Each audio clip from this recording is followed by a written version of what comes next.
Bigo umano si dating Department of Public Works and Highway Secretary Manuel Bonoan na masawata ang mga questionabling flood control project. Kabilang yan sa mga idinitalye ng Independent Commission for Infrastructure sa kanilang bagong interim report. Balitang hatid ni Joseph Moro. Mga dating opisyal ng DPWH ang pinakakasuhan sa ikatlong interim report ng Independent Commission for Infrastructure na inihain sa Ombudsman. Kabilang si dating DPWH Secretary Manuel Bonoan, dating DPWH Undersecretary Roberto Bernardo at Maria Catalina Cabral, dating District Engineer Henry Alcantara, Assistant Engineer Bryce Hernandez, Construction Chief JP Mendoza at 5 pang engineer ng Bulacan District Engineering Office. Ang inirekomenda ng ICI kasong administratibo na paglabag sa Code of Conduct and Ethical Standards for Public Officials and Employees.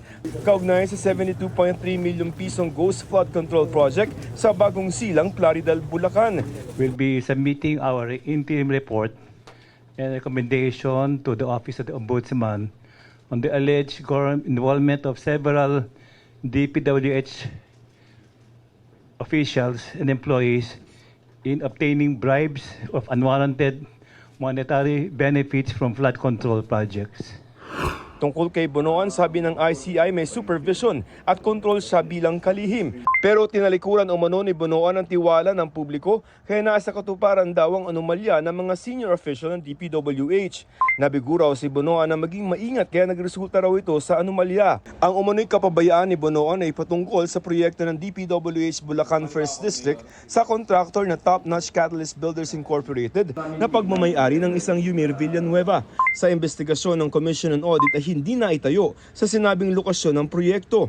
Pero may Certificate of Completion ito nitong May 2025 lamang at nabayaran ito. Kaya bukod sa kasong administratibo, pinakakasuhan din ng kasong kriminal na graft, malversation of public funds, falsification of public documents, at paglabag sa Government Procurement Act at Presidential Decree No. 1759. Sina Alcantara, Hernandez, ang owner ng Top Notch sa Villanueva at iba pang taga DPWH Bulacan District.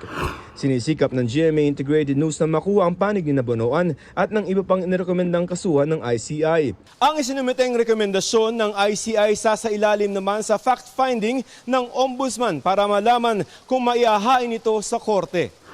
Nakadetene pa rin sa Senado sina Alcantara, Hernandez at Mendoza.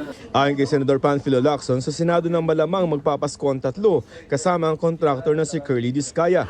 Posibleng sa November 14 ang susunod na pagdinig ng Senate Blue Ribbon Committee sa anomalya sa mga flood control project. Pero depende kung mapagbibigyan dahil nakatakda rin pagdebatehan sa plenaryo ang 2026 national budget sa parehong araw. Inaasang ihaharap ni Lacson sa pagdinig ang isang testigong anay posibleng magtahi ng mga kailangan malaman para may mapanagot. Pinapa-finalize ko yung affidavit within the week, no? Kasi base sa kwento at saka base do sa mga mga dapat ebidensya, mga dokumento, ledger, digital files, lahat ng notes.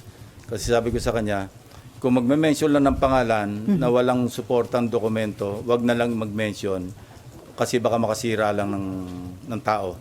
Maski may personal knowledge, kung wala naman siyang supporting documents, wag na lang magbanggit. Papadalahan naman ng imbitasyon sina dating House Speaker Martin Romualdez at dating Congressman Saldico na kapwa wala pang kumpirmasyon kung dadalo.